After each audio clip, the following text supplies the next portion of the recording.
त्याच्या अंगामध्ये जर समजा शिवाजी महाराज भिनले असतील ना, त्याच्या मनात जातीचा विचारच येऊ शकत नाही. मी छाती ठोकपणे पुन्हा एकदा सांगू शकतो की छत्रपती शिवाजी महाराजांचा आदर्श मला तर वाटतं ह्या युगातल्या छत्रपती शिवाजी महाराज जर कोण असतील तर ते म्हणजे आमचे सन्मान्य राजसाहेब ठाकरे.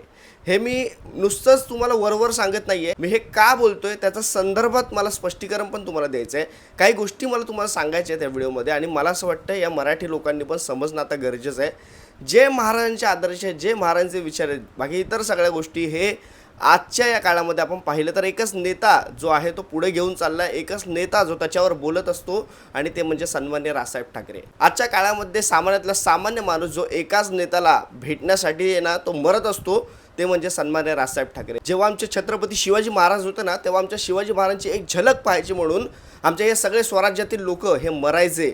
आज आमच्या सन्मान्य राजसाहेब ठाकरेंची एक झलक ही पाहायला मिळणं म्हणजे नशीबच समजतो आम्ही. आज मी 2 वर्ष झालं सन्मान्य राजसाहेबांच्या मनसे पक्षाबद्दल बोलत आलोय, राजसाहेबांबद्दल बोलत आलोय, साहेबांचे विचार हे तुमच्यासमोर मांडत आलोय. तुम्हालाही माहिती आहे मी आता स्वतःचं नवीन चॅनल सुरू केलं मनसेवाला कुणाल हे. या चॅनल मार्फत मी राजसाहेबांबद्दल मनसेबद्दल बोलत असतो कारण विकास हा सन्मान्य राजसाहेब ठाकरे यांच्या मनसे पक्षाकडून आणि सन्मान्य राजसाहेब ठाकरे यांच्याचकडून होऊ शकतो. हा आत्मविश्वास माझ्यासारख्या अनेक तरुणांमध्ये ना आणि त्याच्यामुळे मी मनसे राजसाहेबांच्याच बद्दल आजपर्यंत बोलत आले. तो योग मला लाभला नाही की मला राजसाहेबांसोबत बोलण्याचा किंवा सन्मान्य राजसाहेबांसोबत भेटण्याचा योग आजपर्यंत आला नाही. बघण्याचा भरपूर वेळ आलाय. स्वराज्यामध्ये असे बरेच लोक होते जे फक्त महाराजांना पाहूनच आनंद ज्यांना व्हायचा, त्याच्यातला मला आज सन्मान्य राजसाहेबांना पाहूनच फक्त एक बोलतात ना मनात आनंद असतो. राजसाहेबांपर्यंत कधी भेटणार काय इतर सगळ्या गोष्टी मला त्याच्याबद्दल काही घेणं देणं नाही आहे. जेव्हा योग येईल तेव्हा भेटू आम्ही. पण मला असं वाटतं मित्रांनो आज महाराष्ट्राचा मुख्यमंत्री राजसाहेब नाहीत हे महाराष्ट्राचं दुर्दैव आहे, हे राजसाहेबांचं दुर्दैव नाही आहे. आणि मी काल तो एक चित्रपट पाहिला पुन्हा शिवाजीराजे भोसले. मी हे का तुम्हाला सांगितलं ना त्या एका चित्रपटामध्ये एक डायलॉग होता ना महाराजांचा त्याच्यावरून की महाराज जेव्हा त्या आमदाराचं घर जाळतात तेव्हा बोलतात की तेव्हाचा रावण असेल किंवा आता कलियुगातला रावण असेल, कलियुगातला औरंगजेब मुघल असेल, कोणी तो मेलाच पाहिजे, त्याचं घर जळलंच पाहिजे. आणि माझ्या डोक्यात विचार आला की जर का कलियुगातला रावण असू शकतो तो आमचे छत्रपती शिवाजी महाराज का कलियुगात नसू शकतात. आणि मी विचार केला कोण असेल जो छत्रपती शिवाजी महाराजांचे विचार पुढे घेऊन चाललाय, जे छत्रपती शिवाजी महाराजांच्या गडकिल्ल्यांबद्दल बोलतो, जो छत्रपती शिवाजी महाराजांच्या विचारांची आपल्याला देवाणघेवाण पटवून देत असतो, तो म्हणजे एकच नेता आहे सन्मान्य राजसाहेब ठाकरे. माझ्या या वक्तव्यावर अनेक जण बोलतील की अरे तू काय बोलतोयस, तुझं डोकं ठिकाणावर आहे का, प्रत्येकाच्या गाडीतून दूर निघणार आहे.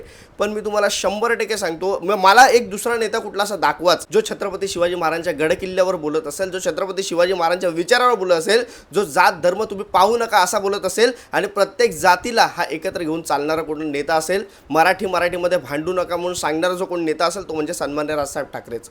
आणि त्याच्यामुळे मी उगाच हवेत बोलत नाहीये. ही परिस्थिती मी अनुभवली आहे. राजसाहेबांनी आजपर्यंत आपल्याला सगळं सांगितलंय. ब्लूप्रिंटद्वारे महाराष्ट्र हा विकास त्याचा कसा होऊ शकतो, कसा घडू शकतो हे आजपर्यंत दाखवलंय. आणि लोकांनी पण आजपर्यंत मतदान केलं पण ते पोहोचलं नाही. ते फक्त आणि फक्त EVM आणि ते फक्त आणि फक्त हे आता जे सगळ्या गोष्टी चालू आहेत ना यादाविदांच्या घोलझोळ ह्या सगळ्यामुळे आजपर्यंत सत्ता आपल्या हातात आलेली नाही आहे. मला असं वाटतं मित्रांनो येणाऱ्या महानगरपालिकेत असेल किंवा येणाऱ्या पुढच्या काळात महाराष्ट्र नवनिर्माण सेना राजसाहेब ठाकरे या महाराष्ट्राचं नेतृत्व करतील.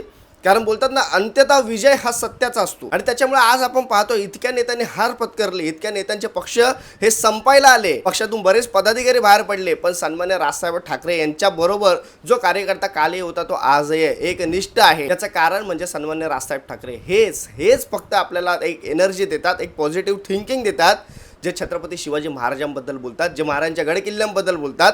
प्रत्येक वेळेला महाराजांच्या गडकिल्ल्यावर काही संकट आलं, आत्ताच ते नमो केंद्र पाहिलं आपण, त्यावर कोण बोललं तर सन्मान्य राजसाहेब ठाकरे की आजूबाजूला वर नाही खाली नाही कुठेच नाही, जिथे दिसेल तिकडे फोडणार. ही हिंमत फक्त सन्मान्य राजसाहेब ठाकरे करू शकतात. आज मी तुम्हाला सांगतो काही महाराष्ट्राबाहेरचे लोक आहेत जे स्वतः बोलतात आमच्याकडे राज ठाकरे पाहिजे होते.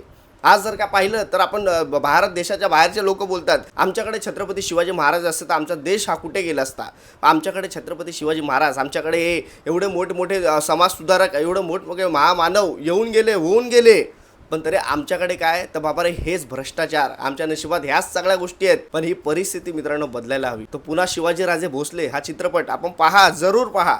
त्याच्यामध्ये दाखवलंय की आपले छत्रपती शिवाजी महाराज येतात आणि पाहतात आमच्या शेतकऱ्यांची परिस्थिती काय झाली आहे आणि मग त्याच्यावर मग काय लढा देतात, काय शेवटी दाखवलं चित्रपटामध्ये बाबा रे, जो त्या आमदाराने जो सगळा पैसा शेतकऱ्याचा लुटलाय, जे कागदपत्र ठेवून घेतले स्वतःकडे, ते महाराजांनी कागदपत्र जाळली. कारण ज्या कागदपत्रामुळे शेतकरी आत्महत्या करत होते, त्या शेतकऱ्यांना त्या कागदपत्रामुळे मरावं लागत होतं. ती शेतकऱ्यांची कागदपत्रे जाळून टाकले महाराजांनी त्या चित्रपटामध्ये, आणि त्याची जी मालमत्ता आहे ती सगळी शेतकऱ्यांकडे सुपूर्द केली. भले ते लोकशाही मार्गाने नसेल, संविधानाच्या मार्गाने नसेल, पण ह्या अशा लोकांना अशीच शिक्षा मिळाली पाहिजे. आपल्या त्या चित्रपटामध्ये मुख्यमंत्री पण बोलतात ना की मी हे जाहीररित्या बोलू शकत नाही, पण हे झालंच पाहिजे, होणं गरजेचं आहे. त्या चित्रपटामध्ये कोर्टात जेव्हा शेवटी महाराज बोलतात की जेव्हा असं काही होतं ना, तेव्हा ते संविधानाच्या विरोधात नसतं, तर एक तो प्रतिकार असतो, आणि हा प्रतिकार होणं गरजेचं आहे. पण मित्रांनो, आपल्या इथे कसं आहे ना, वरून जितकी मदत होईल ना तितकी खालीपर्यंत पोचता पोचता ती मदत छोटी होऊन जाते. म्हणजे वरून करोडो पाठवले असतील ना, ती खाली येता 100 रुपयात त्याचं रूपांतर होतं. ही अशी परिस्थिती आपल्या या महाराष्ट्राला, आपल्या या भारत देशाला लागलेली आहे. आणि याच्या पुढे पण जर का औरंगजेब जन्माला येत असेल ना, तर छत्रपती शिवाजी महाराज पण जन्माला येणार, एवढं मात्र निश्चित. आणि माझ्या नजरेत आत्ताचे छत्रपती शिवाजी महाराज माझ्या सन्माननीय राजसाहेब ठाकरे आहेत. तुम्हाला काय वाटतं मित्रांनो, मला कमेंटमध्ये नक्की सांगा. कारण तुम्हाला प्रत्येकाला वाटत असेल की बाबा रे हा काय बोलतोय, पण जे फॅक्ट आहे, जे सत्य आहे, जो महाराजांचे विचार पुढे घेऊन चाललाय, जो एकमेव नेता आहे, ते म्हणजे सन्माननीय राजसाहेब ठाकरे. आणि मला असं वाटतं आपण त्या माणसाला महाराजांचे विचार जिवंत ठेवण्यासाठी, गडकिल्ले जिवंत ठेवण्यासाठी एकदा हातात सत्ता द्यावी.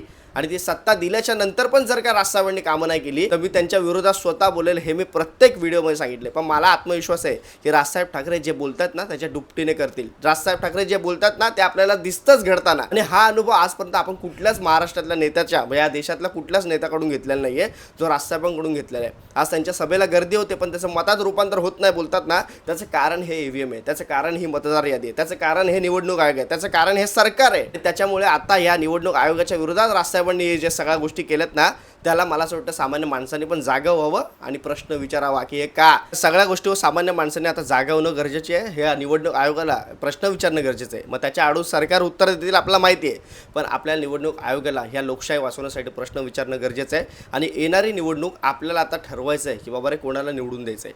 तेच जर का तुम्हाला परत पाहिजे असेल तर मित्रांनो, आता दिसतंय आता नवीन काहीतरी आपल्याला, नवीन राजसाहेबांचं एक विजन या महाराष्ट्राला द्यायचं आहे, आणि त्यासाठी मनसेला निवडून द्या, एवढंच सांगेल. तुर्तास सांगतो, जय हिंद, जय महाराष्ट्र.